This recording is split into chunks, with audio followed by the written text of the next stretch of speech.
හරි එතකොට learn with py කියන අපේ YouTube channel එකත් එක්ක ගොඩක් කාලයකට පස්සේ තමයි අලුත් වීඩියෝ එකකින් එකතු වෙන්නේ. අපේ channel එකේ මේ වෙද්දි biology ලේසියෙන් පාඩම් කරගන්නේ කොහොමද කියලා පාඩමෙන් පාඩමට දාපු ලේසි කිටි ක්‍රම ගොඩක් තියෙනවා. මේ වෙද්දි ලොකු ප්‍රමාණයක් බලලා තියෙනවා. සහ ගොඩක් අය අලුත් වීඩියෝ දාන්න කියලා කමෙන්ට් වල ඉල්ලලා තියෙනවා. ඒ වගේම තමයි අපේ Telegram වල සහ WhatsApp වල තියෙනවා පාඩමෙන් පාඩමට හදපු හැම පාඩමකටම හදපු ලේසියෙන් පාඩම් කරගන්න පුළුවන් කෙටි ක්‍රම වලින් හදපු පාඩම් සෙට් එක අපි වෙනම තියෙනවා. මේ පාඩම් වලටත් මේ විදිහේ ගොඩාක් ප්‍රමාණයක් එකතු වෙලා තියෙනවා. ඒකට ඒකත් එක්ක ගොඩාක් අය ඉල්ලපු දෙයක් තමයි අලුතෙන් වීඩියෝස් කිහිපයක් YouTube එකට දාන්න කියලා. ඒක නිසා YouTube එකට අලුත් වීඩියෝස් කිහිපයක් දාන්න කියලා හිතුවා. අපේ පාඩම් කියලා දෙන වෙලේ කොහොමද දිගටම යනවා. Telegram එක කරා සහ WhatsApp එක කරා ඔයගොල්ලන්ට එකතු වෙන්න පුළුවන්. ඒකත් එක්ක YouTube එකේ අලුත් පොඩි වීඩියෝ කොටසක් කරන්න හිතුවා. ළඟදී කෙටි ක්‍රමයක් YouTube එකට අප්ලෝඩ් කරමු නැති නිසා අලුතෙන් ඒකත් එක්ක කතා කරන්න හිතුවේ සත්‍ය පාඩමේ තියෙනවා. අපි දන්නවා ප්‍රජනනයේ කොටස. සත්‍ය පාඩමේ ප්‍රජනනයේ කොටස ගත්තාම පාස් පේපර්ස් ඔයගොල්ලෝ බලලා තියෙනවා නම් දැකලා ඇති. එසේ ප්‍රශ්නෙට හෝ ස්ට්‍රක්චර්ඩ් ප්‍රශ්නෙට ගොඩාක් වෙලාවට හැම අවුරුද්දෙම වගේ සහ අවුරුද්දක් කර අවුරුද්දක් හෝ අනිවාර්ය ප්‍රශ්නයක් ඇවිල්ලා තියෙනවා. ඒකිනුත් වැඩිපුර ප්‍රශ්න කරපු කොටසක් තමයි මෙන්න මේ ඩිම්බකෝෂ් චක්‍රය කියන කොටස. ස්ට්‍රක්චර්ඩ් ප්‍රශ්න දැකලා තියෙනවා නම් ඔයගොල්ලෝ දැකලා ඇති. අර ප්‍රොජෙස්ටරෝන්, ඊස්ට්‍රජන්, ඊළඟට FSH, LH ඔය හෝමෝන් වල පහළ වෙන ප්‍රස්තාරයක් එහෙම තියෙනවා. මේ ප්‍රස්තාරي ස්ට්‍රක්චර්ඩ් ප්‍රශ්න වල අහලා තියෙනවා. එහෙම නැත්නම් එසේ ප්‍රශ්න කෙලින්ම ඇවිල්ලා තියෙනවා ස්ත්‍රීන්ගේ මේ ඩිම්බකෝෂ් චක්‍රය යාමනය පැහැදිලි කරන්න කියලා. එතකොට ඔය වගේ ප්‍රශ්නයක් ඉස්සරහ තියෙන A-level exam එකේදීත් එන්න පුළුවන්. ආවොත් කොහොමද මේ ප්‍රශ්නේ ලේසියෙන් ලියාගන්නේ? අඩුම වෙලාවකදී පොයින්ට් ටික මතක් කරගෙන එක පොයින්ට් එකක්වත් අඩු වෙන්නේ නැති වෙන්න ලියන්න පුළුවන්. ලස්සන කෙටි ක්‍රමයක් තියෙනවා. අපි අපේ ක්ලාස් එකේ කතා කරලා තියෙනවා මේ කලින් 3 ක්‍රමය කියලා. හරිම ලේසියෙන් මේ ඩිම්බකෝෂ් චක්‍රයේ පොයින්ට් ටික ඔක්කොම ලේසියෙන් ලියලා එන්න පුළුවන්. පොඩි chart එකක් සහ මෙන්න මේ කෙටි ක්‍රමය තමයි අවශ්‍ය වෙන්නේ. වීඩියෝ එකේ අවසානයේ දෙවෙනි කොටසෙන් මම කතා කරන්නම් ප්‍රස්තාර කොහොමද ඉක්මනට අඳගන්නේ, ඒක මතක තියාගන්නේ කොහොමද කියලා. සහ වීඩියෝ එකේ අවසානයේ මම වැඩිදුරටත් කියන්නම් කොහොමද අර වීඩියෝස් වලට එකතු වෙන විස්තර ටික මොනවද කියලා. හරි. එතකොට එහෙනම් කොලයක් එහෙම අරගෙන ලේස්ති වෙන්න. නිකාම් වීඩියෝ එක බලාගෙන ඉන්න එපා. වැඩක් නැහැ හිමුණොත්. කොලයක් එහෙම අරගෙන මම මේ කියලා දෙන නෝට් එකක් පොඩ්ඩක් නෝට් කරගෙන ඔයත් මාත් එක්කම වැඩ කරලා මේ වීඩියෝ එක අවසානයේ වෙද්දි ඩිම්බකෝෂ් චක්‍රය කියන එක තවදුරටත් පාඩම් කරන්න ඕනේ නැති ලේසියෙන් මොල් වල දාගන්න පුළුවන් කොටසක් කරගමු මේ වීඩියෝ එක අවසානයේදී. එතකොට ඩිම්බකෝෂ් චක්‍රය ගත්තහම ළමයි සත්‍ය පාඩමේ අපි කතා කරන ඩිම්බකෝෂ් චක්‍රය ගත්තහම ඩිම්බකෝෂ් චක්‍රයක් කියලා කියන්නේ මේක. අපි දන්නවා පුරුෂයන්ගේ ශුක්‍රාණු හැදෙන එක. ඒක දිනපතා සිද්ධ වෙන ක්‍රියාවලිය.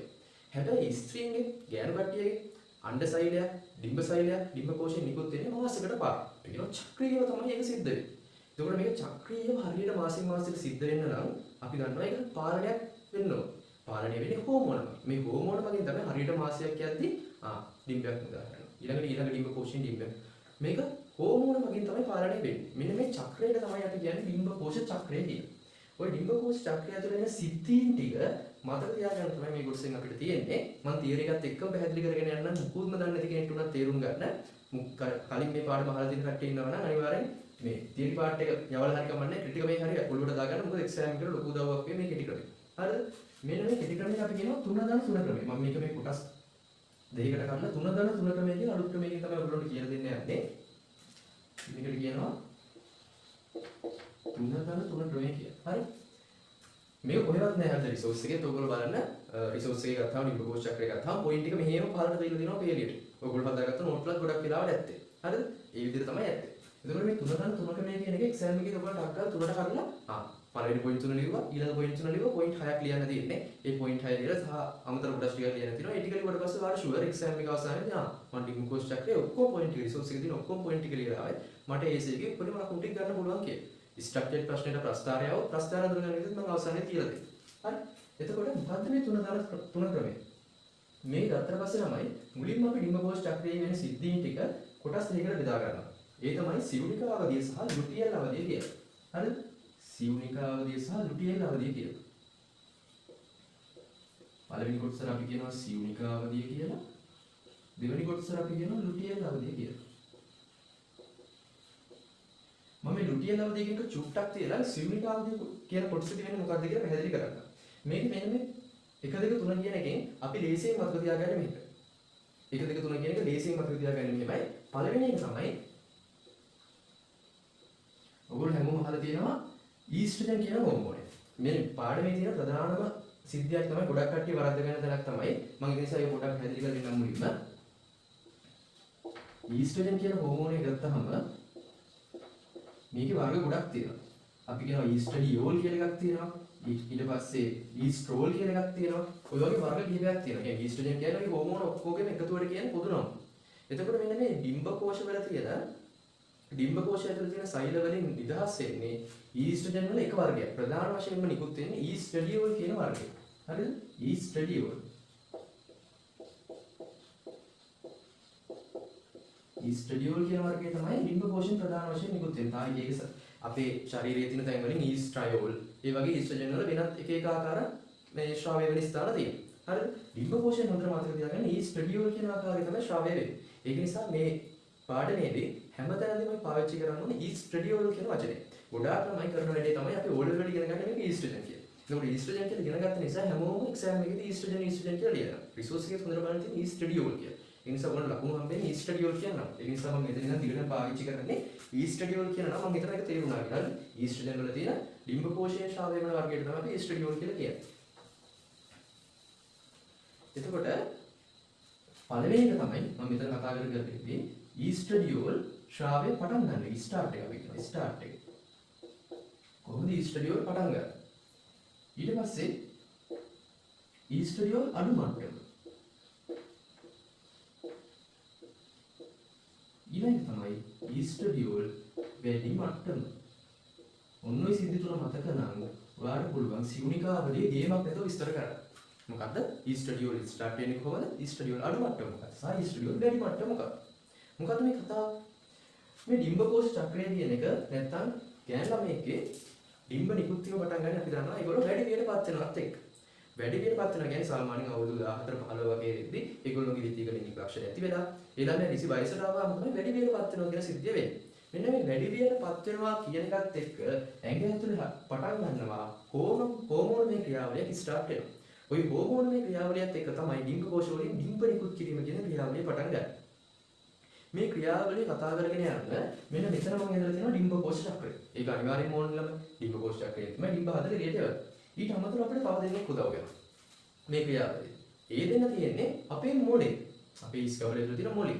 ඒකෙන් තමයි මෙන්න මේ හෝමෝන ශ්‍රාවය කිරීමේ සිද්ධිය ප්‍රධාන වශයෙන් වෙන්නේ. කවුද මේ දෙන්න? මේ දෙන්නගේ නම් දෙක හොඳට මතක තියාගන්න. පළවෙනි කෙනා තමයි හයිපෝතැලමස්. පළවෙනි කෙනා තමයි හයිපෝතැලමස්. හරි? පළවෙනි කෙනා හයිපෝතැලමස් මම ඉච්චකට දාගන්නවා. ඊළඟ එක්කෙනා තමයි මේ අන්තරාසරක පද්ධති කතා කරද්දී මේ ග්‍රන්ථි ගැන වෙන වෙනම කතා කරනවා. ඒකට ඉගෙනගෙන දෙනවා නම් ඔයගොල්ලෝ දන්නේ නැති. නැත්නම් දැනට නම් ටික විතරක් මතක තියාගන්න. හරිද? ඊළඟ තමයි අපි කතා කරනවා පිටියුටරි ග්‍රන්ථිය. පිටියුටරි ග්‍රන්ථිය ගත්තාම නිකන් පිටියුටරි කියලා ලියුවොත් ලකුණු හම්බෙන්නේ නැහැ. පූර්ව පිටියුටරි අපර පිටියුටරි කියලා කොටස් දෙකක් තියෙනවා. මේකෙන් අපිට මේ කොටස වැදගත් වෙන්නේ පූර්ව පිටියුටරි. මම ඒක නිසා මෙන්න මේක P අකුරකින් ලකුණු කරන්නම් පූර්ව පිටියුටරි. හරිද? පූර්ව පිටියුටරි අපර පිටියුටරි කියලා කොටස් දෙකක් තියෙනවා. අපිට මෙතන වැදගත් වෙන්නේ පූර්ව පිටියුටරි. මම කෙටි ක්‍රමයෙන් කියන කලින් සරලව මුලින් සිද්ධිය විස්තර කරලා ඉන්නම්. දැන් මම මොකද කියන්නේ මුලින්ම වෙනවා කියන්නේ මුලින්ම වෙන්නේ වැඩි වියටපත් වීම. එන්න ගියන් ළමයි වැඩි වියටපත් වීම සිද්ධ වෙනවා කියන්නේ හරි වයසට ආවය. හරිද? වැඩි වියටපත් වුණ ගමන් මොකද වෙන්නේ? මෙන්න මේ මොළයේ තියෙන හයිපෝතැලමස් කියන ග්‍රන්ථියෙන් ශ්‍රාව්‍ය වෙන හෝමෝනයක් GnRH කියලා. මොකක්ද? හයිපෝතැලමස්යෙන් ශ්‍රාව්‍ය වෙන හෝමෝන මුදුර මතක තියාගන්න GnRH. මේ හෝමෝනේ අකුරු වලින්ම කියවෙනවා මේ හෝමෝනේ මොකද්ද කරන්නේ කියලා. මේ GN කියන කොටසෙන් කියන්නේ ගොනඩෝට්‍රොෆි. R කියන එකෙන් කියන්නේ රිලීස්. H කියන්නේ හෝමෝන. හරිද? එතකොට රිලීස් කියන්නේ මොකද්ද? රිලීස් කරනවා කියන්නේ මොනවද දෙයක්? නිදහස් කරනවානේ. ගොනඩෝට්‍රොෆින් රිලීස් කරන හෝමෝනේ. මේ හෝමෝනයෙන් තමයි ගොනඩෝට්‍රොෆින් කියන එක රිලීස් කරන්නේ. නැත්නම් උදාහරණයක උත්තේජනය කරන්නේ. මේ හෝමෝනේ ඉන්න ක්‍රියා කරන්නේ කොහෙද වෙන කොහෙවත් නෙමෙයි. මේ හෝමෝනේ කියන ක්‍රියාත්මක වෙන්නේ පූර්ව පිටියුටරි මත. හයිපෝතැලමස්ෙන් GnRH කියන හෝමෝනේ නිපදවනවා. ඒක විදිහට උත්තේජනය කරනවා පූර්ව පිටියුටරි. පූර්ව පිටියුටරියෙන් හැදෙන හෝමෝන වර්ග දෙකක්. මේ හෝමෝන දෙක නිතරම එකට තමයි ශ්‍රාව්‍ය වෙන්නේ. හරිද? ඒ නිසා දෙන්නගේම නම් දෙක හොඳට මතක තියාගන්න. පළවෙනි එක්කෙනා FSH. ඊළඟ එක්කෙනා LH. FSH LH කියන එකේ නම් දෙකෙන්ම ඒ දෙන්නේ ක්‍රියාවලිය කියවෙනවා. F අකුරින් කියන අපි සාමාන්‍ය කියන්නේ ෆොලිකියුලර්. ෆොලිකියුලර් කියන්නේ මේ සිවුනිකා කියන වචනේට ඉංග්‍රීසියෙන් කියන නම තමයි ෆොලිකියුලර්. එතකොට ෆොලිකියුලර් ස්ටිමියුලේටිංగ్ හෝමෝන්. අපි දන්නවා ස්ටිමියුලේට් කරනවා කියන්නේ උත්තේජනය කරනවා. ෆොලිකියුලර් එක උත්තේජනය කරන හෝමෝනේ. ෆොලිකියුලර් ස්ටිමියුලේටිං හෝමෝන්. මේ හෝමෝනේ නමේම තියෙනවා එයා කරන්නේ මොකද්ද කියලා. ඒකට මෙයා මොකද කරන්නේ? ෆොලිකියුලර් එක උත්තේජනය කරනවා. මොකද ෆොලිකියුලර් කියන්නේ සිවුනිකා. සිවුනිකා කියන්නේ මොනවද? සිවුනිකා කියන්නේ මෙන්න මේ ඩිම්බ කෝෂයේ තියෙනවා පරිණත වෙච්ච නැති තාම අණ්ඩසෛලයක් බවට පත් වෙච්ච නැති මුල් අවස්ථාවේ තියෙන ඩිම්බ සෛල තියෙන්නේ. අන්න ඒවට තමයි අපි කියන්නේ සිවුනිකා කියලා. එතකොට මෙන්න මේ සිවුනිකා වර්ධනය වෙන එක පටන් ගන්න වැඩේ කරන්නේ කවුද? සිවුනිකා උත්තේජක හෝමෝන. LH කියන්නේ කවුද? LH කියන්නේ ලුටීකරණ හෝමෝන. L කියන්නේ ලුටීකරණ. ලුටීකරණය කියන වෙන සිද්ධිය තමයි මෙන්න මේ හැදෙන අණ්ඩසෛලය මෙහෙම හැදීගෙන ඇවිල්ලා ඩිම්බ කෝෂයෙන් එළියට යනවානේ. එළියට යනවත් එක්ක වෙන ක්‍රියාවලියක් කියන ලුටීකරණය කියලා. ඒක ලුටීකරණය සඳහා උදව් වෙන හෝමෝනේ තමයි LH. ඒක LH කියන්නේ මේ හරියට තමයි වැදගත් වෙන්නේ. හැබැයි පියුර පිටියුටරේ කොයි වෙලාවකවත් හෝමෝන තනියම ශ්‍රාවය වෙන්නේ දෙන්නම එකට තමයි ශ්‍රාවය වෙන්නේ. නිසා FSH එකේ LH ශ්‍රාවය වෙනවා. හරිද? ඒ මම විස්තර කිරීමක් කරේ හෝමෝනේ නමින්ම පුළුවන් ඔයගොල්ලන්ට හෝමෝනේ ක්‍රියාවලිය මතක තියාගන්න බොරුට කටපාඩම් කරන්න දෙයක් නැහැ. හදිස්සිය හරි හෝමෝනේ නම මතක වුණොත් හදලා ගන්න උනත් පුළුවන්. FSH සහ LH. හරිද? ওই හෝමෝන දෙක ශ්‍රාවය වෙන කොහෙන්ද? පූර්ව පිටියුටරේ. පූර්ව පිටියුටරේ ශ්‍රාවය වෙලා මේ විදිහට ඩිම්බ කෝෂය මත ක්‍රියාත්මක වෙනවා. ඩිම්බ කෝෂය මත ක්‍රියාත්මක වුණාම මෙතන පරිණත නොවිච්ච පරිණත වෙලා නැති අණ්ඩසෛල ගණනාවක් තියෙනවා. කියන්නේ මේකේ ඩිම්බ කෝෂ දෙක ගත්තාම පරිණත නොවිච්ච අණ්ඩසෛල ගණනාව කියන්නේ අණ්ඩසෛලයක් වෙන්න බලාගෙන ඉන්න බලාපොරොත්තු වෙන ඉන්න සෛල ගොඩාක් ඉන්නේ. එතකොට මේ හෝමෝන වලින් ක්‍රියාත්මක වුණාම මේ සෛල අතරින් එක්කෙනෙක් විතරක් වර්ධනය වෙන්න පටන් ගන්නවා. ඔක්කොම වර්ධනය වෙන්න පටන් ගන්න නෑ. එක්කෙනෙක් විතරක් වර්ධනය වෙන්න පටන් ගන්නවා. එක්කෙනෙක් විතරක් වර්ධනය වෙන්න පටන් ගන්නවා. වර්ධනය වෙද්දී මේ ඩිම්බ කෝෂ චක්‍රයට කලින් අණ්ඩජනනය කියලා කොටසක් තියෙනවා ප්‍රජනනයේ පාඩමේ. ඒකෙදී අපි කතා කරනවා මේ එක සිවුනිකාවක් වර්ධනය වෙන්න ගත්තාම මේකේ තියෙන අණ්ඩසෛලය, ඒ අණ්ඩසෛලයේ වටේට තව ආධාරක සෛල සෙට් එකක් තියෙනවා. ඒකම මේ ඇතුළේ තියෙන මැද තියෙන්නේ අණ්ඩසෛලය. අර වර්ධනය වෙන්න යන මේ මෙතනින් උදාහරණ අණ්ඩසෛලය. ඒ සෛලෙන් තනියම තියෙන්නේ ඩිම්බ කෝෂය ඇතුලේ. එයා වට කරගෙන ආධාරක සෛල ගුණයක් එක්ක තමයි තියෙන්නේ.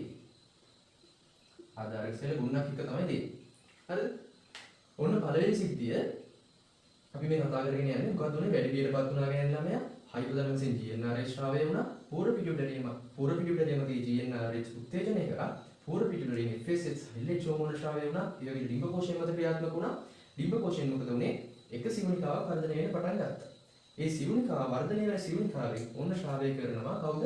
අර හෝමෝනේ. අපිට වැදගත් වෙච්ච හෝමෝනේ කවුද? ඊස්ට්‍රඩියෝල්.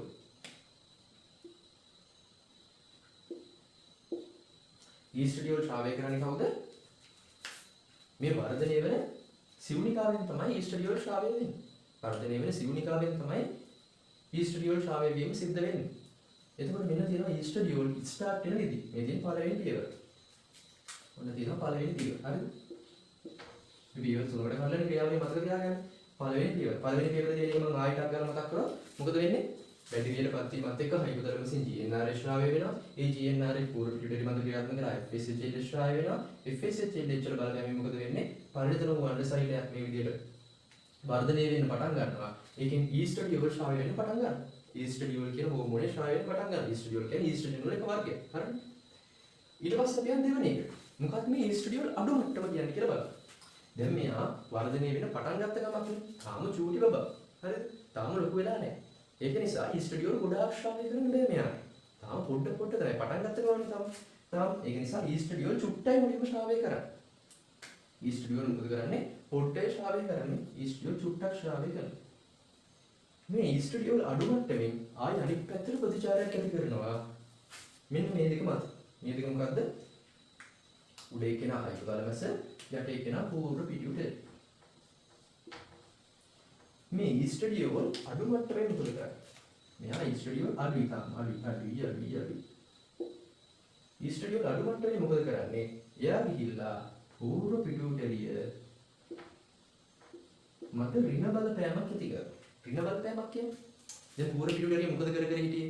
එයා FSH LH ශ්‍රාවය කරමින් හිටියේ. යාගේ වැඩේ තමයි FSH LH හදලා එළියට දාන එක. ඊස්ට්‍රඩියෝල් දැන් අඩු මට්ටමක අලුතෙන් රුධිරයට ශ්‍රාවය වුණා. දැන් රුධිරයේ දිගේ මොළයට යන මොනවද? ඊස්ට්‍රඩියෝල් කියන අලුත් ජාතිය. ඒ අලුත් ජාතිය මොකද කරන්නේ? පූර්ව පිටියුටරියට සිග්නල් එකක් දෙනවා. මොකද දෙන සිග්නල් එක? දැන් ඔයා FSH LH හැදුවා ඇති. ওই වැඩේ නවත්තලා දාන්න. ඇයි එහෙම නවත්තන්නේ? මෙයා දිගටම FSH LH හදිගියොත් මොකද වෙන්නේ? මෙතන තියෙන මේ අර පරිණතන වෙච්ච අණ්ඩසෛල ඔක්කොම පටන් ගන්නවා වර්ධනය වෙන්න. එහෙම මොකද වෙන්නේ? එක චක්‍රයකදී අණ්ඩසෛල ගොඩාක් උදාහරණයක් ගර්භාෂය. එහෙම මොනොත් වැඩි කේස්නේ. එහෙම මොනොත් ළමයි ගොඩාක් එකපාර ගර්භාෂය හැදෙන්න පටන් ගන්නවා. ඒ නිසා FSH LH එක අණ්ඩසෛලයක් පරිණත වෙන්න පටන් ගත්ත ගමන්ම FSH LH ශ්‍රාවය නවතින්න ඕන. මොකද අනිත් ඒවායි වර්ධනය පටන් ගන්න බෑ මේ වෙලාවේ.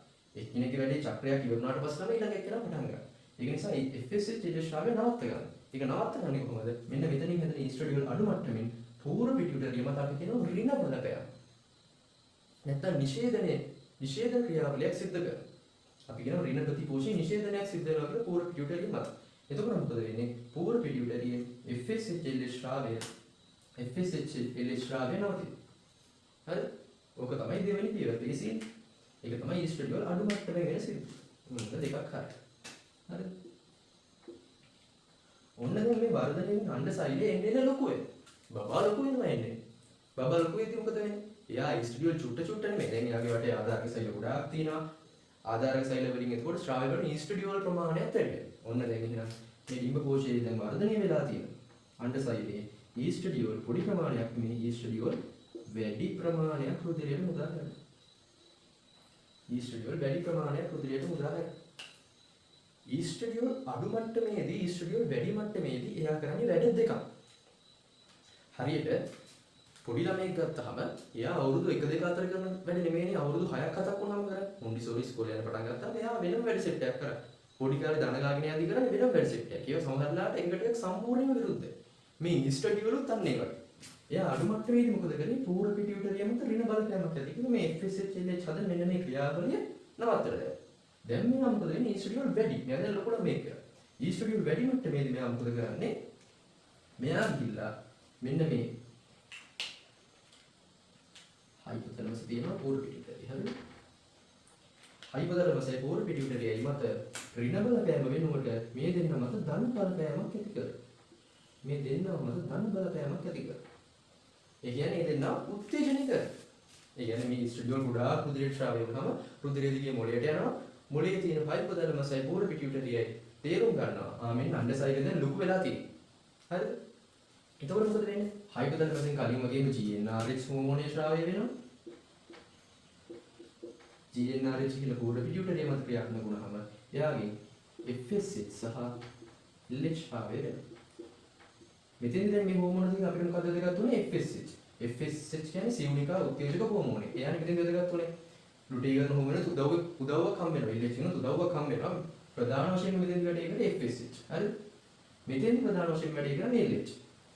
LH මොකද කරන්නේ? දැන් අණ්ඩ සෛලයේ වර්ධනය වෙලා ඉවරයි. එහෙනම් එයා ඩිම්බ කෝෂයෙන් උදාහරණ ගර්භාෂය දක්වා ඇවන්න ඕන පැලෝපියන නැති. එහෙනම් ඩිම්බ කෝෂයෙන් මෙන්න මේ වර්ධනය වෙච්ච අණ්ඩ සෛලය එළියට නිකුත් කරන ක්‍රියාවලිය සිද්ධ කරනවා. ඒකට අවශ්‍ය LH හැදෙන්නේ මෙන්න මේ ඊස්ට්‍රඩියෝල් වැඩි මට්ටම හරහා හයිපොතලමස්යි පූර්ව පිටියුටරියයි ධන ප්‍රතිපෝෂී උත්තේජනය වීම. මොකද වෙන්නේ? ඊස්ට්‍රඩියෝල් අඩු මට්ටමේදී ආ මොකද කරේ? පොඩි බබා තාම ධන ගන්නකම. මොකද කරේ? එයා මේගොල්ලෝම නැවැත්තුවා. දැන් බබා ලොකු වෙලා. දැන් එයා කරන වැඩ වෙනස්. ඊස්ට්‍රඩියෝල් වැඩි මට්ටම. එයා ගිහිල්ලා පූර්ව පිටියුටරියයි හයිපොතලමස්යි මත උත්තේජන බලපෑමක්, ධන ප්‍රතිපෝෂී බලපෑමක් ඇති කරලා FSH LH ශ්‍රාවය වැඩි කරනවා. එතකොට මෙන්න මේ LH වලින් මොකද වෙන්නේ? LH ලොකු ප්‍රමාණයක් නිදහස් වීමත් එක්ක මෙන්න මේ ඩිම්බ කෝෂයේ දිත්ති අතරින් අණ්ඩ සෛලය නිකුත් වෙනවා පැලෝපිය නාලයට. හරි? ඒ ක්‍රියාවලිය තමයි මෙතන සිද්ධ වෙන්නේ. එනින් මෙතෙන් සිද්ධ වෙන්නේ. හරි? ඒකට තමයි අපි කිව්වේ තුන්වෙනි පියවර ඊස්ට්‍රඩියෝල් වැඩි මට්ටම. ඕන සිවුනිකාවදී දෙන්නේ ඔන්න ඔය වෙනස්කම් තුන. ඕක තමයි රිසෝස් කියලා දිග ඡේද විදිහට විස්තර කරලා තියෙන්නේ. ඕක අපිට DC මතක තියාගන්න පුළුවන් මෙන්න මේ විදිහට මොකද්ද? කොහොමද ඊස්ට්‍රඩියෝල් හැදෙන්න පටන් ගන්නේ? කොහොමද පටන් ගන්නේ? වැඩි වියටපත් වුණා හයිපොතලමස්ෙන් GnRH පූර්ව පිටියුටරිය මත ක්‍රියාත්මක කරා. ඒකෙන් FSH LH ආවා. එතකොට FSH LH උදව් ඇතුව මොකද කරන්නේ? පරිණත වෙලා නැති සිවුනිකා මොකද කරන්නේ? වර්ධනය කරන්න ආරම්භ කරනවා. ඒ සිවුනිකා වලින් ඊස්ට්‍රඩියෝල් හැදෙනවා. මොකද මේ පළවෙනි පියවර. AC නේ ලියා ගන්න පුළුවන් කතාව වගේ. දෙවෙනි පියවර තමයි ඊස්ට්‍රඩියෝල් අඩු මට්ටමේ මොකද කරන්නේ? අඩු මට්ටම. මුල් අවස්ථාවේදී ඊස්ට්‍රඩියෝල් අඩු මට්ටමක් තමයි රුධිරයට නිකුත් වෙන්නේ. ඊස්ට්‍රඩියෝල් අඩු මට්ටමේ මොකද කරන්නේ? පූර්ව පිටියුටරිය. හයිපොතලමස් සාධාරණ නැහැ. හොඳට මතක තියාගන්න මේ රූප සරහන දාගන්න. මාත් එක මතකගත්තත් කමක් නැහැ. නැත්නම් වෙලාවක් දෙන්න. පූර්ව පිටියුටරිය මත විතරක් ක්‍රියාත්මක වෙන ඍණ ප්‍රතිපෝෂී බලපෑමෙන් FSH LH ශ්‍රාවය අඩු කරනවා. හරි? ඊළඟට තුන්වෙනි පියවර. තුන්වෙනි පියවර තමයි මොකද? ඊස්ට්‍රඩියෝල් වැඩි මට්ටම. ඊස්ට්‍රඩියෝල් වැඩි මට්ටමේ මොකද කරන්නේ? ඊස්ට්‍රඩියෝල් වැඩි මට්ටම නිසා පූර්ව පිටියුටරියයි හයිපොතලමස්යි නැවතත් උත්තේජනය වෙනවා. අපි කියනවා ධන ප්‍රතිපෝෂී බලපෑමක් සිද්ධ වෙනවා. ඒකෙන් GnRH ශ්‍රාවය වෙලා පූර්ව පිටියුටරියට උත්තේජනය වෙලා FSH LH වැඩි ප්‍රමාණයක් රුධිරයට ශ්‍රාවය වෙනවා. ඒ LH වල බලපෑමෙන් මොකද වෙන්නේ? ඩිම්බය පැලෝපිය නාලයට මුදා හැරෙනවා ඩිම්බ කෝෂයේ ඉඳලා. ඔන්න ඔය ටික තමයි සිවුනිකාවදී යට තියෙන සිද්ධි ටික. දැන් මේක අර එක දිගට සම්පූර්ණ ක්‍රියාවලියක් විදිහට මතක තියාගත්තාම මොකද වෙන්නේ? එසේ ලියද්දී ඔයාලට මැදින් පොයින්ට් කිහිපයක් අමතක වෙලා යනවා. ඒක නිසා අපි ලේසියෙන් මේක මතක තියාගන්න කොටස් තුනකට කඩලා. E studio start වෙන විදිහ හරි. ඒක ලියලා ඉවරයි. E studio අඩු මට්ටම ඉඳලා. ඒක හරි ඉවරයි. E studio වැඩි මට්ටම. ඔයා කොටස් තුනම එක පොයින්ට් එකක් මිස් කරන්නේ නැතුව ලියලා ඉන්න පුළුවන් වල එක්සෑම් එකේ ඔය විදිහට මතක කරගත්තා. ඊට පස්සේ දෙවෙනි කොටස තමයි ලුටියල් අවධිය. අපි එකක් මේ විදිහට ටක් ගාලා බලමු. හරිද? ඔක වෙලාවක් ගන්න නැහැ. ලුටියල් අවධියදී වෙන්නේ මොකද්ද? මේකද අපි කතා කරන්නේ ඊස්ට්‍රෝජන් යන්නේ. ලුටියල් අවධිය කියන්නේ දෙකක් තියෙන හෝමෝනේ තමයි ප්‍රොජෙස්ටරෝන්. අංක B අකුරේ කියන්නේ ප්‍රොජෙස්ටරෝන්. ඒකෙදිත් අපි බලන්නේ ප්‍රොජෙස්ටරෝන් ස්ටාර්ට් වෙන්නේ කොහොමද? ප්‍රොජෙස්ටරෝන් හැදෙන විදිය පටන් ගන්න කොහොමද? ඊළඟට ප්‍රොජෙස්ටරෝන් වලින් මොකද කරන්නේ? ප්‍රොජෙස්ටරෝන් හැදෙන එක නවතින්නේ කොහොමද? චුට්ටක් වෙනස් මේකට අඩු මට්ටම වැඩි මට්ටම කියලා සීන් එකක් නෑ මේකෙදි. මේකෙදි අපි කතා කරන්නේ ප්‍රොජෙස්ටරෝන් ස්ටාර්ට් එක හැදෙන පටන් ගන්න කොහොමද? ඊළඟට ප්‍රොජෙස්ටරෝන් හැදෙන ප්‍රොජෙස්ටරෝන් වලින් මොකද්ද වෙන්නේ? ප්‍රොජෙස්ටරෝන් හැදෙන එක නවතින්නේ කොහොමද? හරි? ඔන්න ඔය පියවර තුන තමයි ලුටියල් අවධියදී බලන්නේ. ඔය ටික විස්තර කරගන්න පුළුවන් ලුටියල් අවධිය කියන්න පුළුවන්. P start P end. හරිද? හරියට ඉතින් මතක තියාගන්න පුළුවන්. කොහොමද ප්‍රොජෙස්ටරෝන් හැදෙන එක පටන් ගන්නේ? ඔන්න පළවෙනි සිද්ධිය. පළවෙනි සිද්ධිය තමයි ප්‍රොජෙස්ටරෝන් හැදෙන එක පටන් ගන්න කොහොමද? හැදෙන එක පටන් ගන්නනේ අපිට මතකයි මෙතන දැන් මේ පූර්ව පිටියුටරින් මොනවද ශ්‍රාව්‍ය වෙමින් තිබුණේ? පූර්ව පිටියුටරින් තාම ශ්‍රාව්‍ය වෙනවා මොනවද? FSH කියලා ලොකු ප්‍රමාණයක් මේ තාම ශ්‍රාව්‍ය වෙනවා.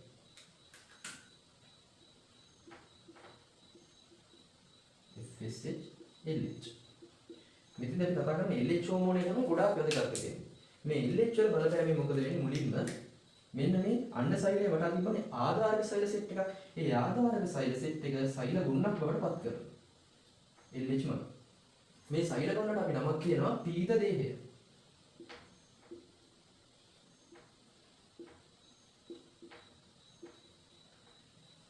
මෙන්න මේ පීත දේහයෙන් තමයි ප්‍රොජෙස්ටරෝන් හැදෙන එක පටන් ගන්න. ප්‍රොජෙස්ටරෝන් හැදෙන එක පටන් ගන්න පීත දේහය. හරිද?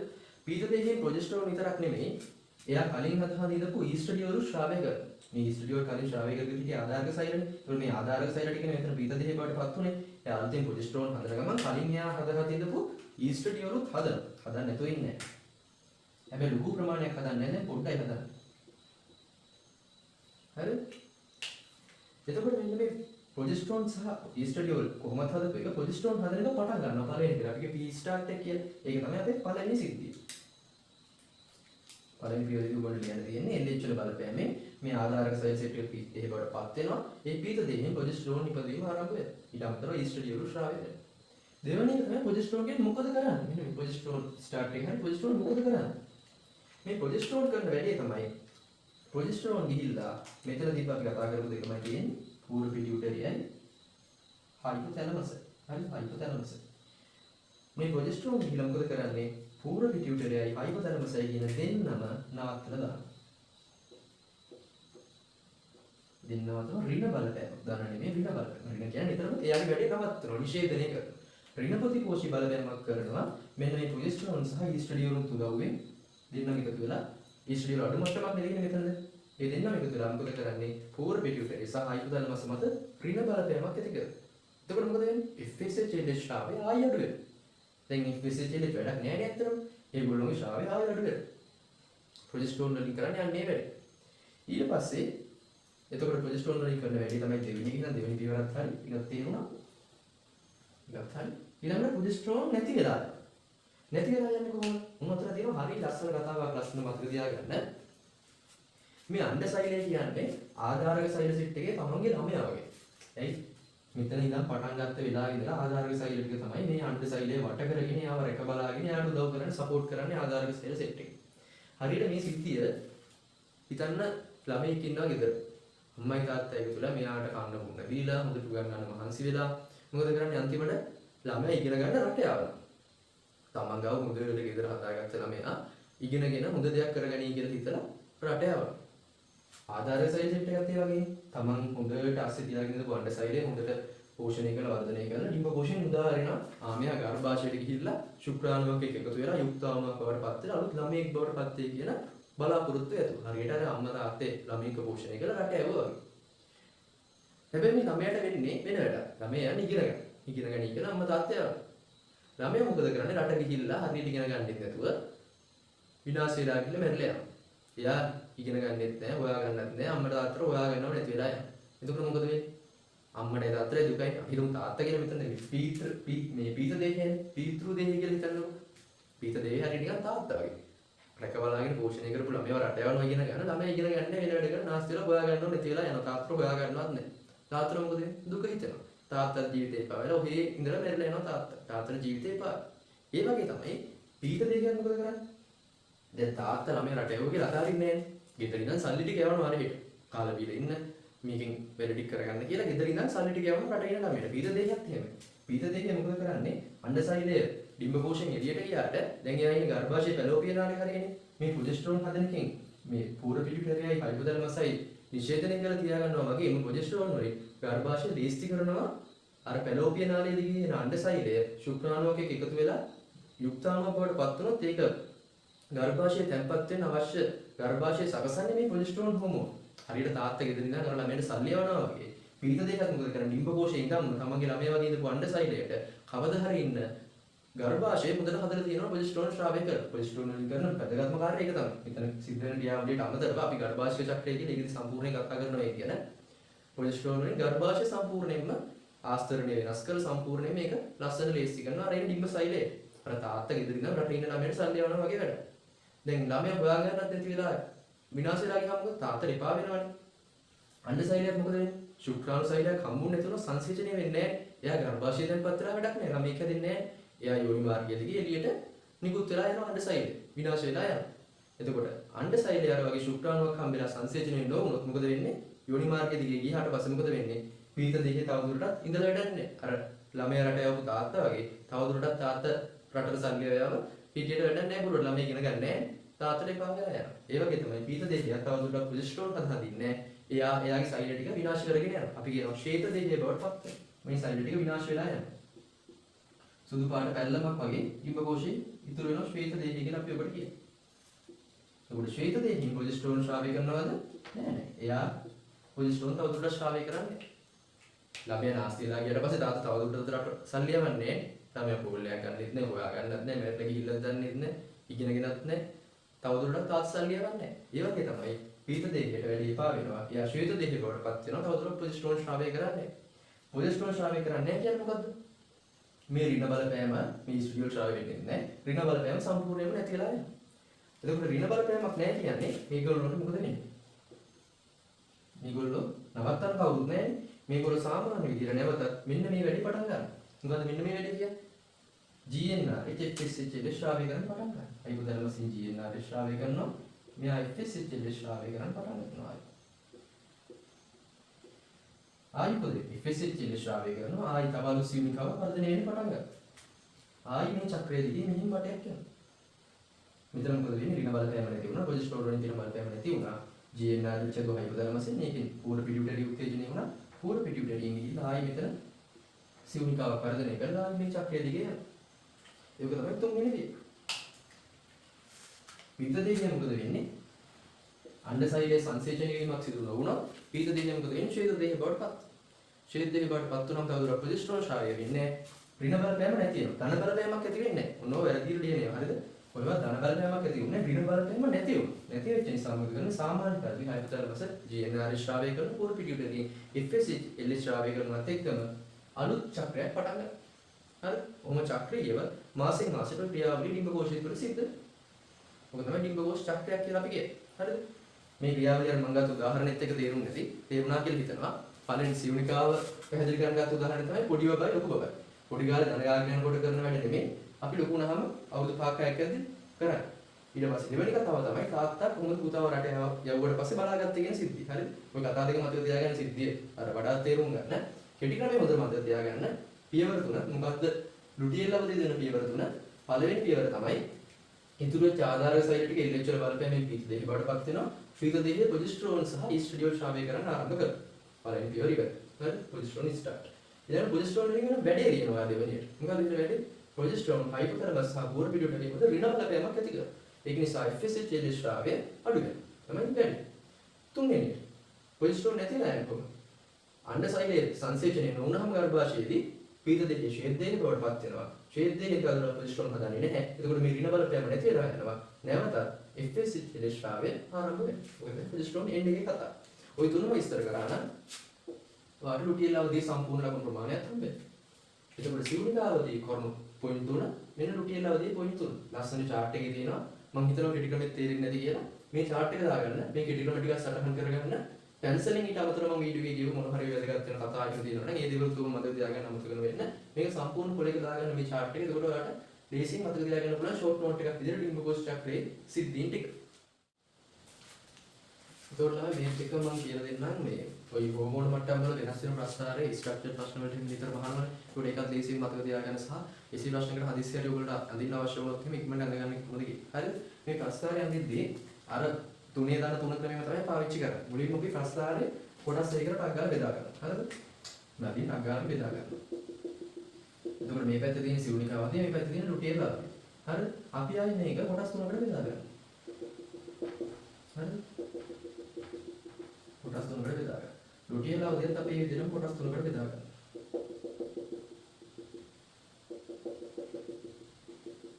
එතකොට අවස්ථා ටික මතකයි. මේ මැදින් තියෙන සම්පූර්ණ දෙන්නේ සම්පූර්ණ අවධි දෙක මේ දෙපැත්තේ කොටස් තුන තියෙනවා. හරිද? ඒකට පළවෙනි එක මොකක්ද මෙතන? ඊස්ට්‍රජන් ස්ටාර්ට් එකනේ. කොහොමද ඊස්ට්‍රජන් ශ්‍රාවය වෙන පටන් ගන්න. ඊළඟට ඊස්ට්‍රජන් අඩු මට්ටම. ඊළඟට ඊස්ට්‍රඩියෝල් වැඩි මට්ටම. මෙතන මේකේ මොකද්ද? ප්‍රොජෙස්ටරෝන් ස්ටාර්ට් වෙන්නේ කොහොමද? ඊළඟ ප්‍රොජෙස්ටරෝන් වලින් මොකද කරේ? ප්‍රොජෙස්ටරෝන් හැදෙන එක නැවතුනේ. එන්ඩ් එක කොහොමද? හරි ඔය ටික අපිට මතක තියාගන්න තියෙන්නේ. එතකොට මුලින්ම අපි ඔය ප්‍රස්තාරේ DCM අපිට මතක තියාගන්න පුළුවන් හෝමෝන දෙක තමයි ඊස්ට්‍රඩියෝල් මට්ටම සහ ප්‍රොජෙස්ටරෝන් මට්ටම වෙනස් වෙච්ච විදිහ. හරිද? ඊස්ට්‍රඩියෝල් මට්ටම සහ ප්‍රොජෙස්ටරෝන් මට්ටම කොහොමද වෙනස් වුනේ? අපි මේ ප්‍රොජෙස්ටරෝන් මට්ටම ගත්තොත් මුලින්ම ප්‍රොජෙස්ටරෝන් මේ සිවුනිකාවදී තිබ්බද? සිවුනිකාවදී ප්‍රොජෙස්ටරෝන් තිබෙම නැහැ නේ. ප්‍රොජෙස්ටරෝන් තිබෙම නැහැ. බිඳුව. ප්‍රොජෙස්ටරෝන් බිඳුවයි. ඊට පස්සේ ප්‍රොජෙස්ටරෝන් හැදෙන්න පටන් ගත්තොත් මොකද? මෙන්න මෙතෙන්දී අපි මතකයි ලුටියල් අවදීදී අර ආධාරක සෛල ටික පිට දෙක බවට පත් වුණාම තමයි ප්‍රොජෙස්ටරෝන් හැදෙන්න පටන් ගත්තේ. මෙන්න එකපාරට ප්‍රොජෙස්ටරෝන් මට්ටම වැඩි වෙනවා. ඊට පස්සේ පිට දෙකේ තියෙනකන් ප්‍රොජෙස්ටරෝන් තියෙනවා. ඒක ශ්වේත දෙකේ බවට පත් වෙච්ච ගමන් තමයි ප්‍රොජෙස්ටරෝන් නැති වෙලා යන්නේ. ප්‍රොජෙස්ටරෝන් වෙනස් වෙන්නේ ඔන්න ඔය කැලේ දෙකේ විතරයි. ඊස්ට්‍රජන් කොහොමද? ඊස්ට්‍රඩියෝල් කොහොමද වෙනස් වෙන්නේ? ඊස්ට්‍රඩියෝල් මුලින් තිබ්බද? මුලින් පොඩ්ඩක්වත් නැහැ නේ. ඊට පස්සේ ඔන්න අර මේ සිවුනිකා වර්ධනය වෙන්න ටික ටික පටන් ගත්තාම පොඩි ළමයා කාලේ පොඩ්ඩක් තියෙනවා. ඊට පස්සේ දැන් හොඳට වර්ධනය වුණාම ආවන වැඩි වෙනවා ඊස්ට්‍රඩියෝල් මට්ටම. ඊට පස්සේ පීත දෙන්නේ ඊස්ට්‍රඩියෝල් යම් කිසි ප්‍රමාණයක් පොඩ ශ්‍රාවය වෙනවා. ආයි ශ්වේත දෙක බවට පත් වුණාම ඊස්ට්‍රඩියෝල් නැති වෙලා යනවා. හරි? ඔය ඊස්ට්‍රඩියෝල් වල ප්‍රස්තාර. ඊළඟට ගොඩක් කට්ටියට පැටලෙන්නේ FSH සහ LH වල ප්‍රස්තාර. FSH LH ගත්තොත් එහෙම මුලින්ම LH හෝමෝනේ ගත්තොත් එහෙම FSH හෝමෝනේ ගත්තොත් එහෙම FSH වලින් තමයි සිවුනිකා වර්ධනය පටන් ගන්න නේද? FSH වල ටික ටික වැඩි වෙවි යනවා.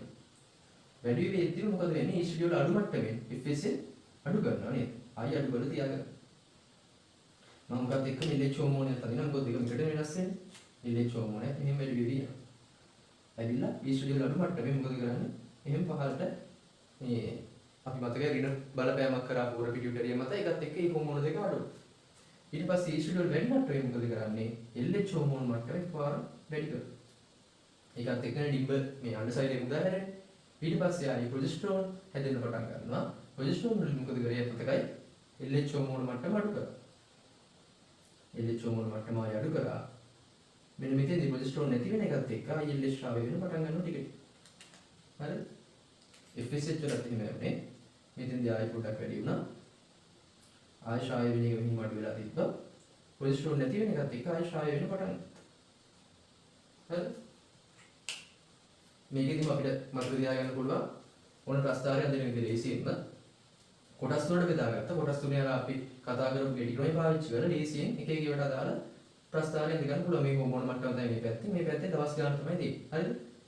කළු පාටින් මම යන්නේ ඊස්ට්‍රඩියෝල් වෙනස් වෙන විදිය, නිල් පාටින් යන්නේ ප්‍රොජෙස්ටරෝන් වෙනස් වෙන විදිය, කොළ පාටින් LH වෙනස් වෙන විදිය, රතු පාටින් FSH වෙනස් වෙන විදිය. LH ලොකු ප්‍රමාණයක් වැඩි වෙනවා. මතකයි හයිපොතැලමසයි පූර්ව පිටුපිටේ දෙකම දාන මේ ප්‍රතිපෝෂීව උත්තේජනය කරන්නේ ඊස්ට්‍රඩියෝල් වල දෙකම උත්තේජනය කරන්නේ මතකයි අර ඉතල දෙකක් දාලා ඉන්නේ. ඒ නිසා LH FSH මෙතන ගොඩාක් වැඩි වෙනවා. හරි? මෙතෙන්දී අඩු වෙනවා, ආයි වැඩි වෙනවා, ආයි අඩු වෙලා යනවා ප්‍රොජෙස්ටරෝන් ඊස්ට්‍රඩියෝල් නිසා, ආයි ප්‍රොජෙස්ටරෝන් නැති වුණාම ආයි එන්නේ වැඩි වෙන පටන් ගන්නවා. හරි ඔන්න හොඳයි ප්‍රස්ථාරය ඉන්නේ ප්‍රස්ථාරයේ දේශින් ඔබට අඳුර ගන්න සහ මතක තියාගන්න අඳින්න උනත් පුළුවන් මේ කෙටි ක්‍රමෙන් පාවිච්චි කරලා. එතකොට තේරෙන්නේ නැති අර නිකාන් කඩපාඩම් කරලා මතක තියාගන්නට වඩා මේ වගේ ක්‍රමයක් හදාගත්තට පස්සේ කොහොමද ඉන්ඩිකෝස් චක්‍රය දේශින් මතක තියාගන්න මේක උදව් වුණේ කියලා. මම හිතනවා ඔයගොල්ලෝ ටික තේරෙන්නේ තියෙන සම්පූර්ණ වීඩියෝ එක මේ වෙනකම් මුලින් ඉඳන් බැලුවා නම් මේ ප්‍රස්ථාරයෙන් දාගන්න අන්තිමට ඔයගොල්ලෝගේ ෂෝට් නෝට් එකට මේවා ටික මාක් කරගන්න මොනවද කොහොමද මට්ටම් කියලා දැන් මතක තිබ්බට පස්සේ අමතක වෙයි. ඒ නිසා අනිවාර්යෙන් මාක් කරලා තියාගන්න. එතකොට මේ වගේ කෙටි ක්‍රම ගොඩකින් අපි ප්‍රජනනීය පාඩම සම්පූර්ණයෙන්ම අණ්ඩෝද්භවය ඊට පස්සේ ශුක්‍රාණුජනනය පුරුෂ ප්‍රජනක පද්ධතිය හෝමෝන ක්‍රියාවලිය ඊට පස්සේ යුක්තාණුව හැදෙන තැන ඉඳලා මානව විකසනය වෙන්නේ කොහොමද ඊට පස්සේ අවසාන වශයෙන් ප්‍රජනක පද්ධතිය රෝග තියෙනවා ওই හැම කොටසක්ම කොහොමද ලේසියෙන් මතක තියාගන්නේ කියලා අපි ප්‍රජනනීය පාඩමේ වීඩියෝ සෙට් එකක් තියෙනවා සම්පූර්ණ පාඩමේ වීඩියෝ සෙට් එකේ ඔයගොල්ලොන්ට බලා ගන්න පුළුවන් ටෙලිග්‍රෑම් එකේ හරි WhatsApp එකේ හරි අපේ channel එකට එකතු වෙලා වැඩි විස්තර දැනගන්න පුළුවන් මේ වීඩියෝස් වලට එකතු වෙන්නේ කොහොමද කියලා ප්‍රජනනීය විතරක් නෙමෙයි පස්වෙනි පාඩමේ හැම කොටසකම මේ විදිහට එකතු වෙන්න පුළුවන් ඊට අමතරව දෙවෙනි පාඩම තුන්වෙනි පාඩම හතරවෙනි පාඩම ශාකීය පාඩම ඒ වගේම අනුක ජීව විද්‍යාව ප්‍රවේණය කියලා වෙනම වීඩියෝ සීරීස් එකක් තියෙනවා ශුද්ධ ජීව විද්‍යාවට ගොඩාක් නම ප්‍රමාණයක වීඩියෝ සීරීස් එකක් තියෙනවා ඒ හැම වීඩියෝ සෙට් එකකටම එකතු වෙන්න පුළුවන් මම ලින්ක් එක දාලා තියෙනවා පහළ අපේ WhatsApp සහ Telegram group වල ඒවට එකතු වෙලා අදාළ මම දාලා තියෙන ඔක්කොම සම්බන්ධ වෙන්න කියලා ඒ විදිහට සම්බන්ධ වෙලා වීඩියෝස් එක එකතු වෙලා වැඩිදුර මේ වගේ කෙටි ක්‍රම වලින් ලේසියෙන් පැහැදිලි පාඩම් කරගන්න කොහොමද කියලා හැම පාඩමකටම බලා ගන්න පුළුවන් ඒතකොට මේ වීඩියෝ එක අන්තිම වෙනකම් බලපු කෙනෙක් නම් මේ කෙටි ක්‍රමයේ සෙට් වුණා නම් පහලින් කෙටි ක්‍රමයක් පහලින් කමෙන්ට් එකක් දාගෙන යන්න මේක ඇත්තටම උදව් වෙනවද මේ විදිහට පාඩම් කරගන්නේ කියලා ඒ වගේම ඔයගොල්ලෝගේ බයොලොජි ඉගෙන ගන්න ඔයගොල්ලොත් ඒ ක්ලාස් යන වෙන්න පුළුවන් ඉස්කෝලේ ඉන්න පුළුවන් බයොලොජි අමාරුයි කියන පාඩම් කරන්න එපා වෙලා තියෙන යාළුවන්ට මේ වීඩියෝ එක අනිවාර්යෙන් ෂෙයා කරන්න මොකද ඒගොල්ලන්ට ලොකු උදව්වක් වෙයි එපා වෙලා තියෙන බයොලොජි මේ වගේ අලුත් ක්‍රම වලින් මේ channel එක පාවිච්චි කරලා පාඩම් කරගත්තොත් ඒගොල්ලෝගේ රිසල්ට් එකේ වෙනසක් වෙයි එහෙනම් අපි ඉස්සරහට තවත් වීඩියෝ වලින් හම්බෙමු අනිවාර්යෙන් channel එකත් එක්ක එකතු වෙලා ඉන්න සහ WhatsApp සහ Telegram channel වලට එකතු වෙලා ඉන්න අපි ඉස්සරහ වෙන වැඩ මොනවද කියලා දැනගන්න